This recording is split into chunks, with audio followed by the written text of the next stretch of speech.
Ayan guys, meron ako ditong goat ribs. Yan, minarinate ko siya sa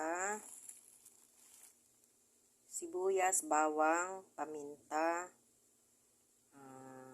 soy sauce, at saka konting ram. Blender ko po sama-sama yung lahat ng ingredients. Tapos inirab ko siya. Yan o. Inirab ko ilalim at saka ibabaw. Minarinate ko rin siya ng 3 hours. Ilagay ko na siya sa oven. Yan. Ganyan siya.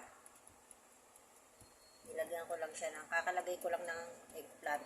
Kasi gusto ko ng may gulay. Mamaya, lalagyan ko din siya ng gulay.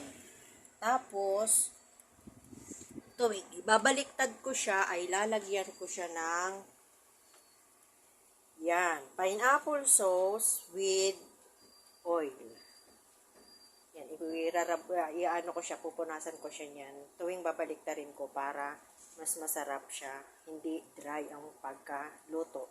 And guys, ang finished product ng ating grilled goat. Nyo kung gaano siya kalambot.